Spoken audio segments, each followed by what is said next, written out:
Good morning, everybody. Good morning, Lily, Ash. Thank you for coming. Oh, what a day. I'm not supposed to be sitting with my knee bent, but it's really starting to get annoying sitting straight with my leg not bent.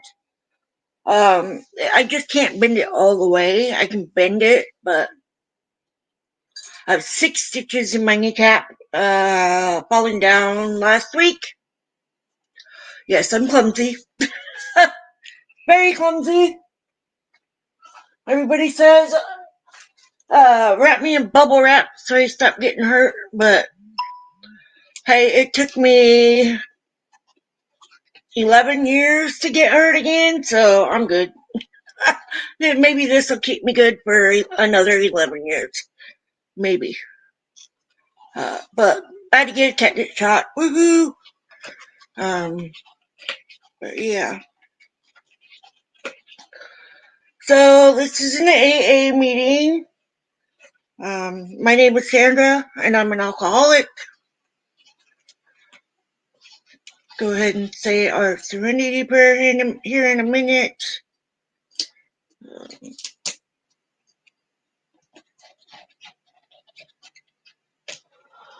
All right. So if I drop you on the laptop, please just hang on because I'll be right back. My computer likes to kick me out of stuff for some stupid reason. And Facebook likes to stop my live stream. It's just weird.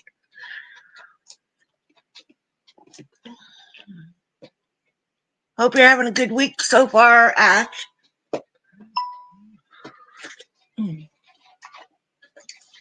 Anyway, let's go ahead and get into today's meeting.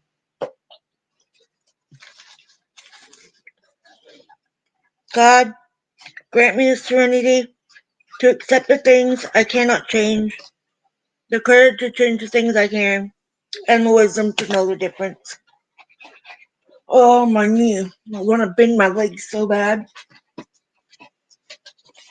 So please be respectful to others in the chat and the comments. They may be here to support my channel, or they might be here to learn different ways that they could help a family member or themselves stay sober, or quit smoking, or whatever it is that they need the help with. So, anyways, let's get on with it. 1, we admitted we were powerless over alcohol, that our lives had become unmanageable. 2, came to believe that a power greater than ourselves could restore us to sanity. 3, made a decision to turn our will and our lives over to the care of God as we understood Him.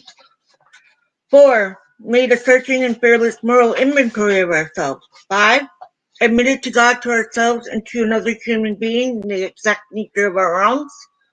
6, we're entirely ready to have God remove all these defective characters.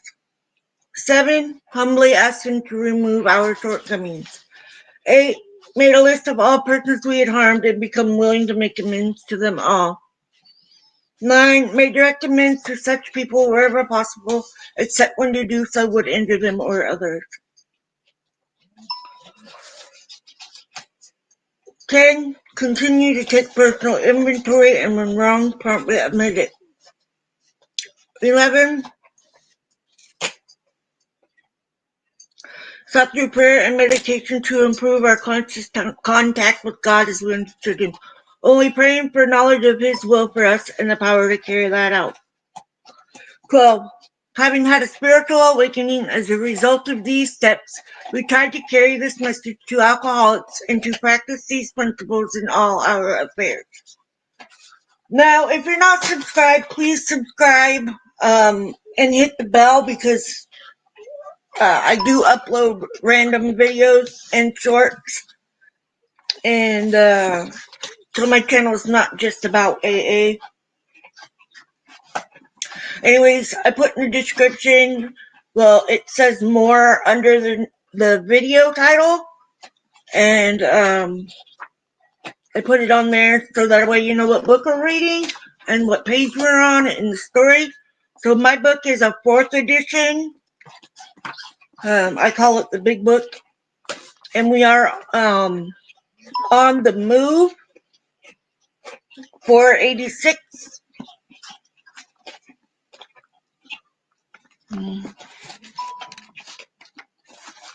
I'm trying to get used to the box in my glasses. Working the AA program showed the alcoholic how to get from geographics to gratitude. I thought my life had come to an end when I arrived at my first meeting of Alcoholics Anonymous.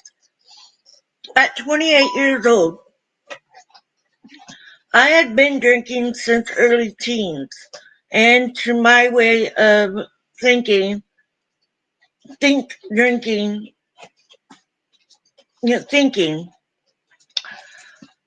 booze had been the answer to my problems, not the problem itself. Even I had to admit, though, that my life had gotten pretty bad, and my options were quickly running out. In a moment of desperation, I agreed to go to one AA meeting. It is easier to see now as I look back on my drinking days.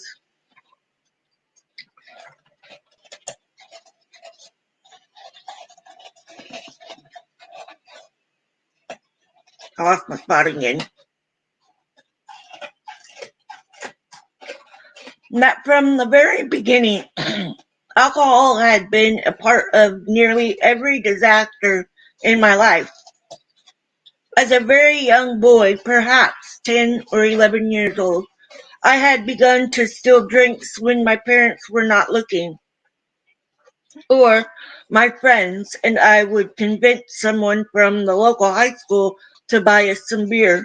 Slowly but very steadily, my problems began to grow from everywhere. I started with, sorry, I gotta turn these notifications off if I can.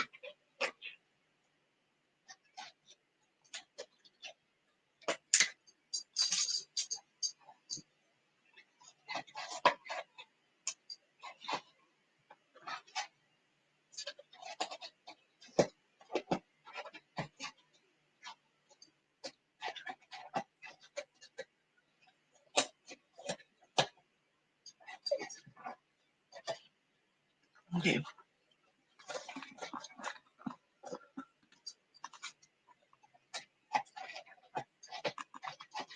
So it started with simple episodes at school.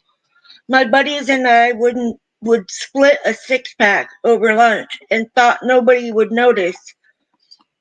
It never occurred to me that a 13-year-old could not easily hide the effects of even a single beer. But by the time I was 14 or 15, things were getting far more serious, and the consequences of my drinking were getting more costly in every way. Socially, morally, and financially. A turning point came when I was 15. My mom was in the middle of an ugly divorce. Though nobody's fault but my own, I decided that I had the answer. In a drunken brawl, having planned every step of my actions, I attempted to off my stepfather. I vaguely remember being dragged out of the house by the police and came to yet again trying to answer for what I have done while drunk.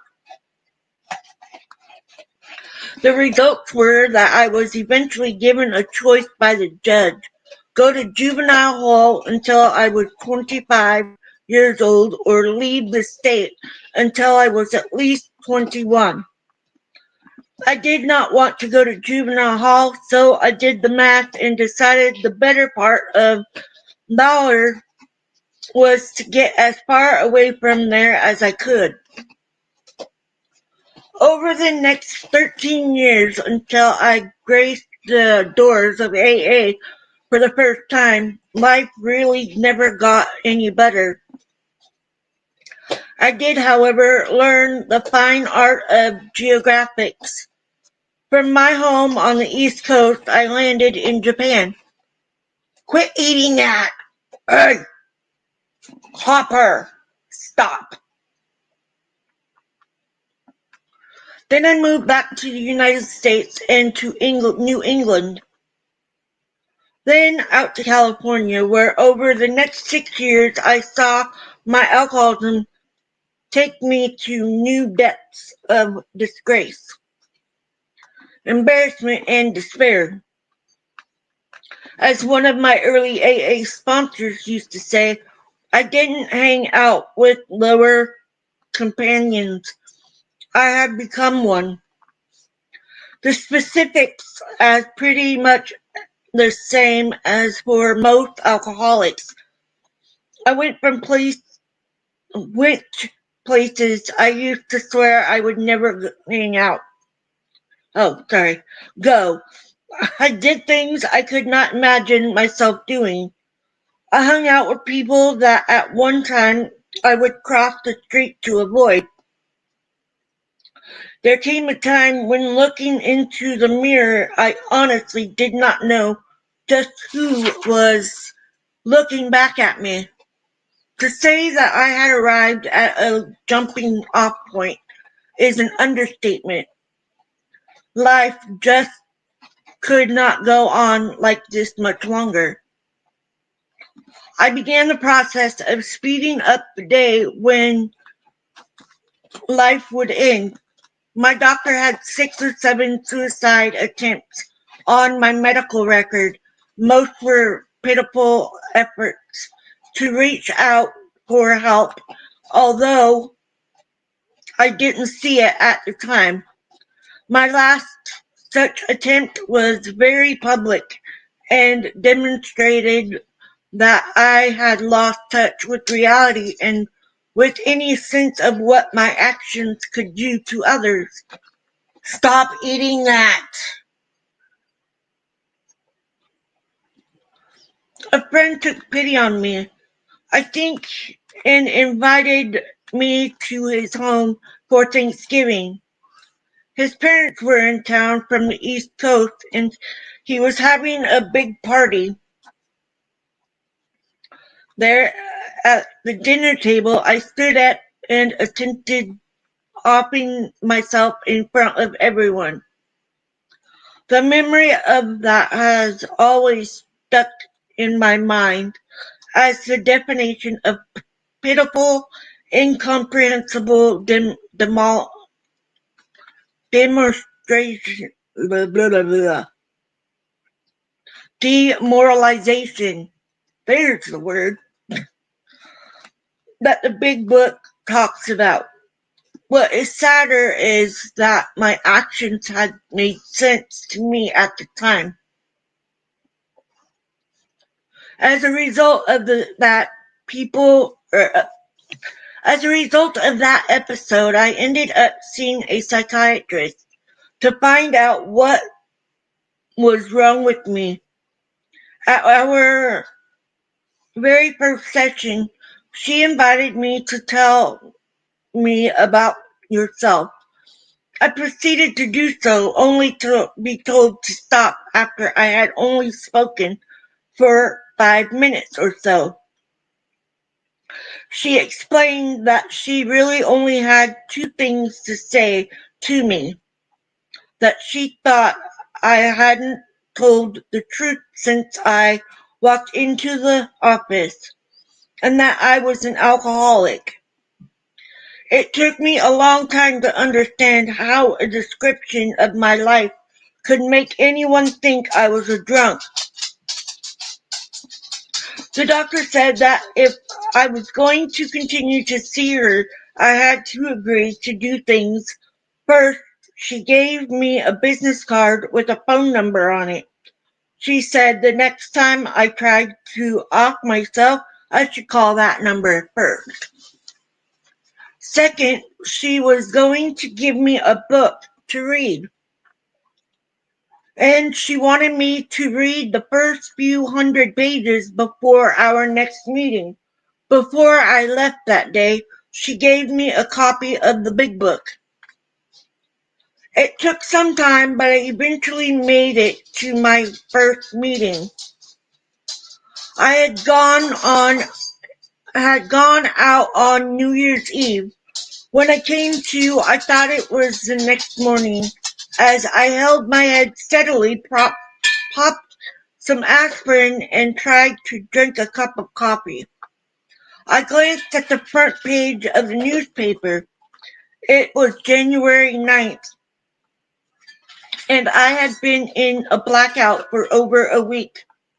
After everything else that had happened, that was terrifying enough to get me to my first meeting of Alcoholics Anonymous.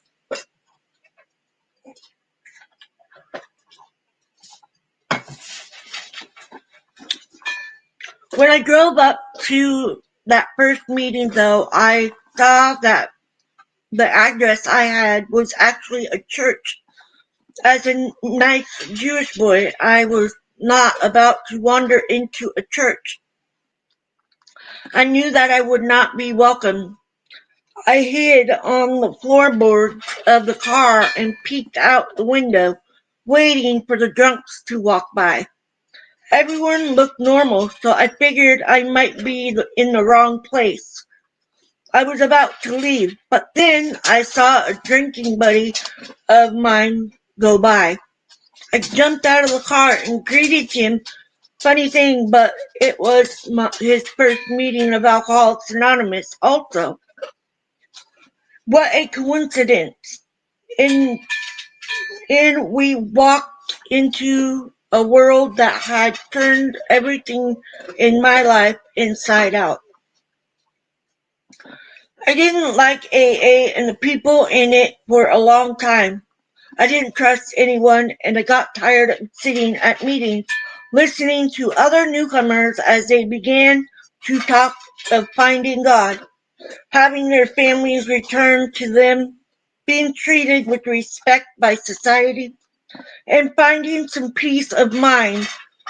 It never occurred to me that they had sponsors and were working the 12 steps.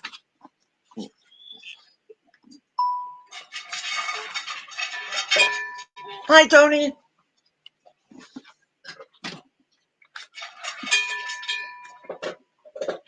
Of recovery, I had what I now call a sponsor of the month. I always had a sponsor, but whenever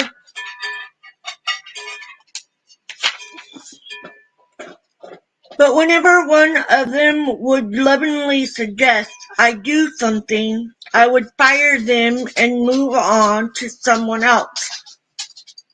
I remained angry, bitter, and isolated, even though I was going to 5 or 6 AA meetings per week and was not drinking. At 7 months sober, I was getting a little bored with AA and began to wonder if this was all there was to life. The concept of not drinking again seemed a little extreme, and I thought that perhaps it would be different this time. Then something happened that I now believe helped me to stay sober and find my higher power. I woke up one morning and couldn't feel my legs. I could still walk with a little difficulty, but it got worse as time passed. Several months and lots of medical examinations, doctors, hospital visits, and tests later, I was diagnosed with multiple sclerosis. The path since then has been quite a journey. I now either walk with crutches or use a wheelchair. There have been lots of times I wanted and intended to drink again. During my second year of sobriety, I slowly became angrier and angrier. I was in what one of my sponsors now referred to as the angry years. I was one of those people who see at meetings and wonder how they stay sober. At my home group, members didn't give up on me. They loved me anyway. One day, the group's general service representative announced she was moving and would have to give up her commitment, and they elected me to her job. They explained to me that a serious 2-year service commitment was exactly what I needed. I tried to explain that I was not eligible, but they told me to go to the monthly general service business meeting and tell them my problems with serving. Needless to say, they don't allow me to quit either. Hello, Riza. Along the way, I learned in spite of myself that the best thing about AA service jobs is that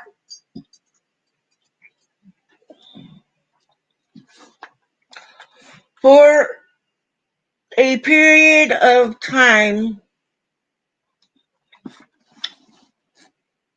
I got out of myself. At some point, I began to shut my mouth and actually listen to what other people were saying at meetings.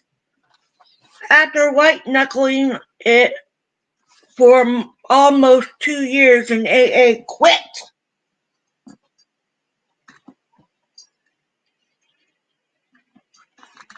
I finally broke down and saw that I could not stay sober all by myself, but I was terrified of going back to drinking.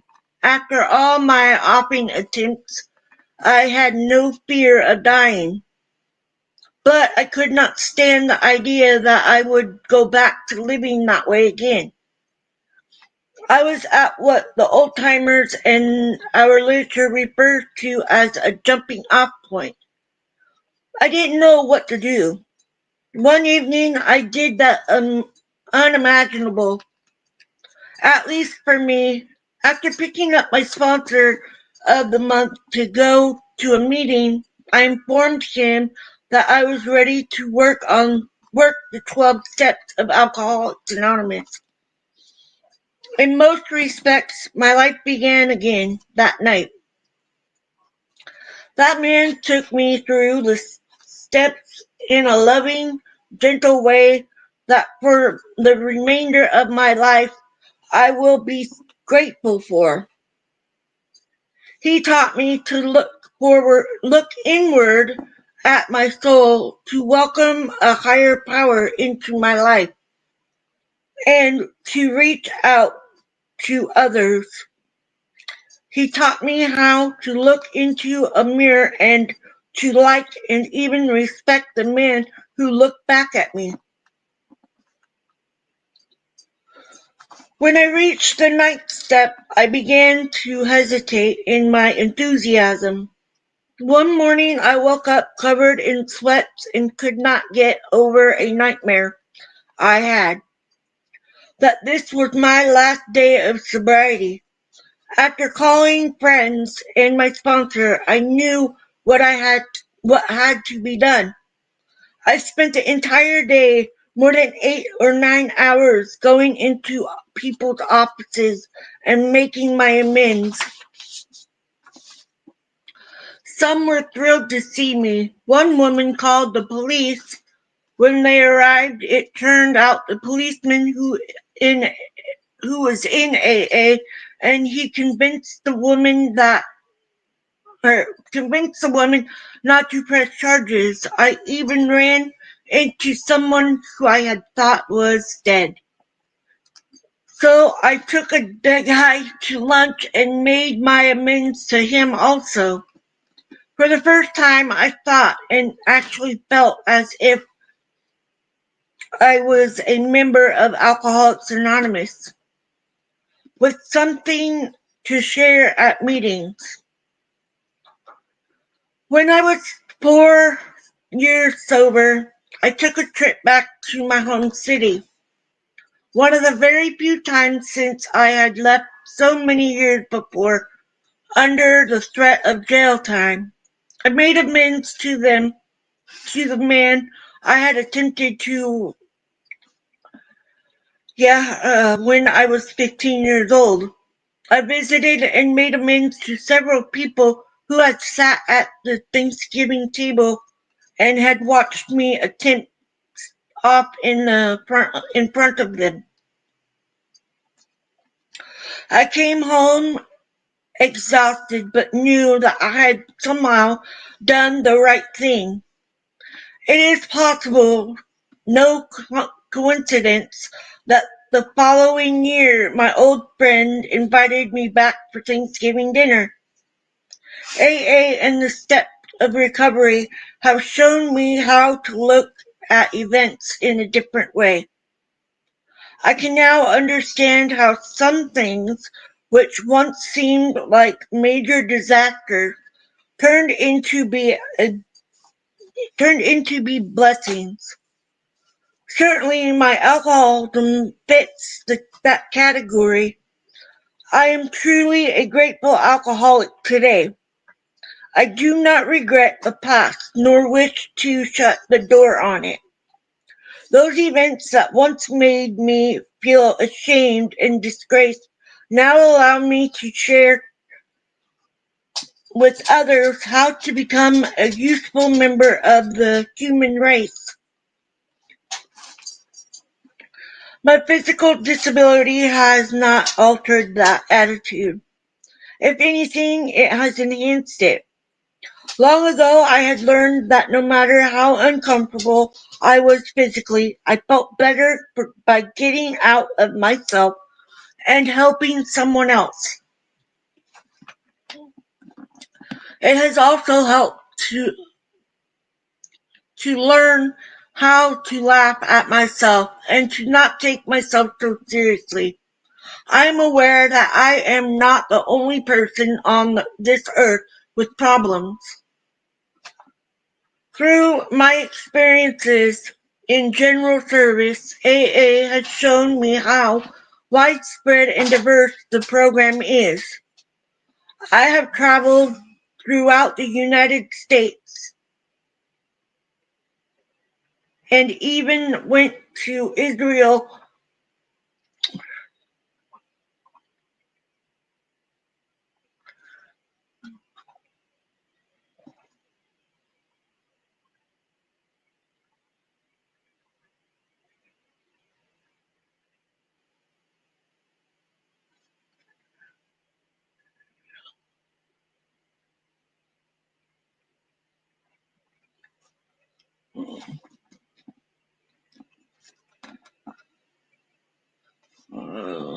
Now I gotta remember where I was. Through my experience in general service, AA has shown me how widespread and diverse the program is. I have traveled throughout the United States and even went to Israel for several months a few years ago. While there, I attended meetings and was the secretary to a meeting located in a bomb shelter. Like everyone else, I have good days and bad days. Unlike my attitude while I was still drinking, however, I rarely dread what is going to happen to me today. I have even had the chance to see my father come into AA. We have been to numerous AA conventions together and have shared more with each other in the past few years than we ever had before. I think we are both at peace with our past and comfortable with the present. In the past several years, I have gone back to school and begun a new career. As I roll around in my wheelchair, I am amazed when I realize that I honestly cannot imagine life to be anything different than what it has been, and that I just find with me the tools of sobriety and recovery to AA are there for me to use in all aspects of my life, and all I ever need is the willingness to do what is in front of me. I am grateful that a drunk like me was fortunate enough to live until I arrived in Alcoholics Anonymous.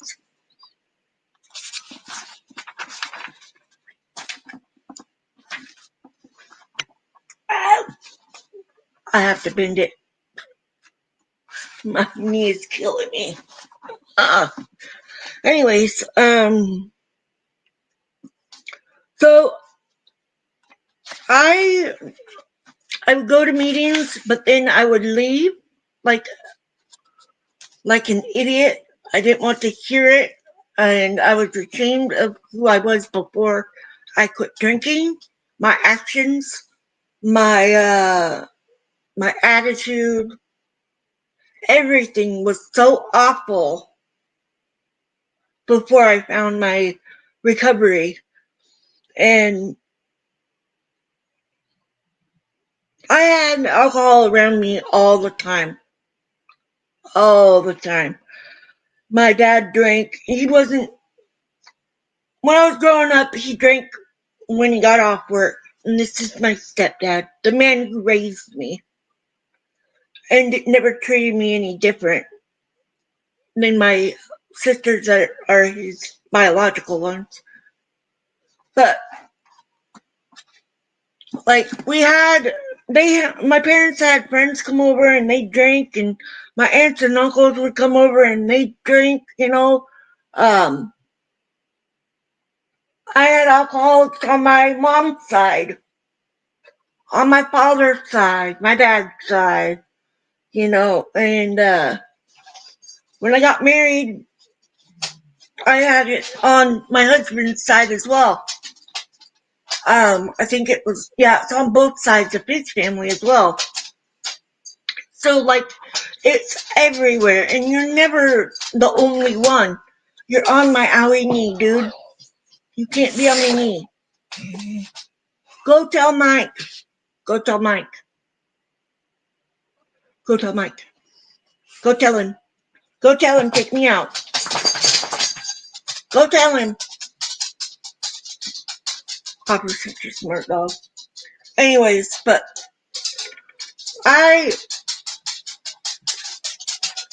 before I got sober, I ran away from my family and my friends, my supposed friends, who I don't talk to anymore. I talked to a couple of them, but that's it. Will you please be careful of my knee? Mike, take this dog out, please. But, like, I didn't want those people around me when I was in my drinking days. Those days they weren't fun. When I first started out drinking, I drank as a kid. I had a couple of drinks, a glass of wine. We added sugar to it because it was disgusting. But it was alcohol, and me and my sister, my mom was like, "Here, you guys can have a little bit of wine." So she gave us a glass of wine, like this much wine. And but yeah, I too, as a teenager, I did drink. I had friends that were of age and a boyfriend of age, so I could get it anytime I wanted it. Literally, I'd be like, "Hey, give me some liquor, Go out. Go out. Go potty. Copper, go potty. Come on, doofus. He's being a ding dong today. But anyways, so yeah, I drank as a teenager, and I had those friends and all those people that, well, some of my friends became my family, but I don't talk to them anymore. But I found AA by another friend of mine that I was friends with as a teenager. Mind you, of course, he was of age as well. But he was like, "You want to go to meet me at a meeting?" Because I was being honest about being an alcoholic, and that was before I ever went to AA and became who I am now, able to share it. But I went, and I didn't stay for the whole meetings all the time, because I have to know people there to feel comfortable. So I would leave. But then, I did listen, and I decided after the first meeting that I wanted to go to the next meeting, whenever that was. So the next day I was calling people on the list that they give you, and the third call she picked up. Thank you, Tony, for that. Tony became my sponsor 10 years ago. I can't believe that. And when I was first sober and first starting my AA journey, I was always worried about I was not going to make it to one. Everybody there had faith in me. They knew that I could do it. They knew that if I did that, it was going to be worth every single tear, happiness, everything was going to be worth going through the struggle of getting through the steps. The one I struggled the most with was step 4. And for me, step 4 was the one that I was most ashamed of, and that is doing an inventory. And my inventory was a long freaking list, and I didn't want to write it down, but I started writing it down, and it took me quite a while to get those out there, off my mind and off my shoulders and onto paper. And the only person that ever saw any of those was my sponsor. And everybody has their own way of getting rid of those things. So one of the major ways that I decided to do mine to get rid of it was I burnt it. I burnt the damn paper. I burnt it. And it felt good to burn it. But it's not stuff that you forget. And when I learned that some of how I felt and things that had happened in my life at that point, my sponsor's like, that's not your fault. You need to no, you don't make amends for that. That's not for you to do. That is for the other human, if you want to call him that. Anyways, yes, I still hold it, but that person's not alive anymore, so, he didn't make his amends, and he died an alcoholic, still drinking. And so, but like this guy did, I found that aha and acceptance of the people in AA, acceptance of my own things that I needed to work on, and start doing my steps. I take my steps every single day. I pray every day to myself, but I do. I pray for other people. I don't pray for myself because we don't need to do that. But I have had so many wonderful memories happen, so much so than I would have during my drunken times. My boys graduated school, and that is my proudest moment of my life, was watching them graduate completely sober. I had no alcohol, and I went through that wonderful day with no alcohol, just a heart full of pride and gratitude for finding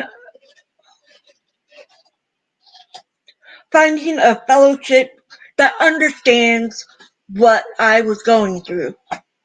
Maybe it's not the exact same story. It's not meant to be. Your story is your story, and you need to be able to tell it. And AA taught me that I could tell mine.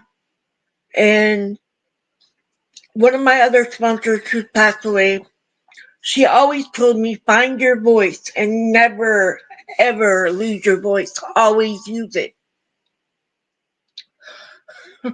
I always use my voice. Believe me, I pissed off some people too, but you know what? My voice is my choice. And I choose to share a fellowship that has taught me to share it, because that's what I got. I got it shared to me for free, and I get to do it here for free. So, and that's exactly my plan, and that's why I do these meetings, is to help others in sharing my sobriety journey and explain how those things work for me, how I've made them work, and yeah. So I'm gonna go ahead and get the daily reflection.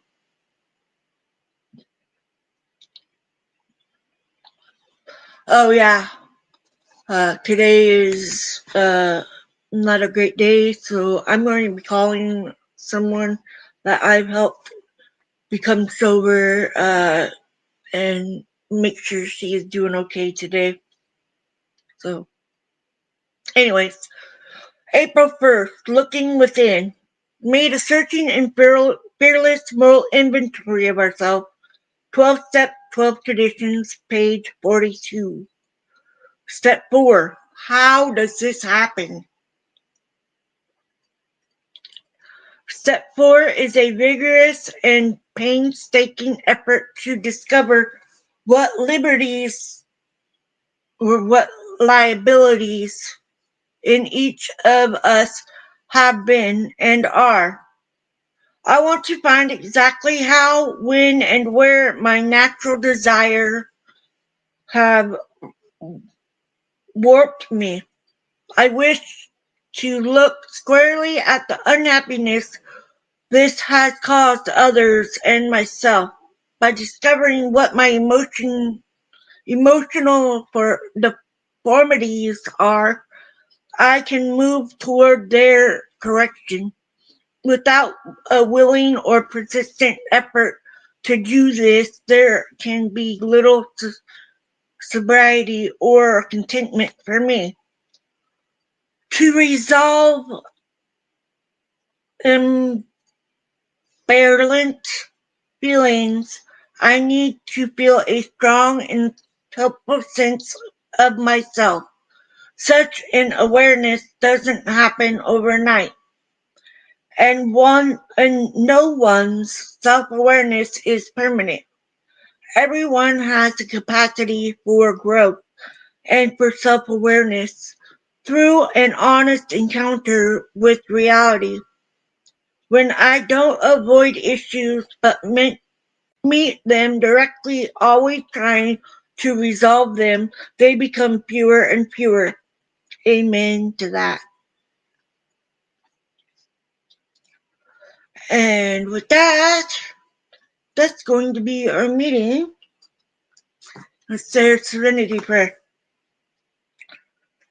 God, grant me the serenity to accept the things I cannot change, the courage to change the things I can, and the wisdom to know the difference. Keep coming back. It works if you work it. Love you guys. Be safe out there.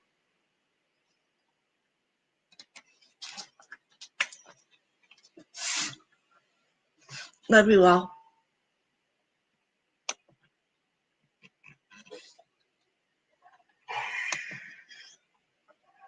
Trying to get my end button to work. My laptop is weird.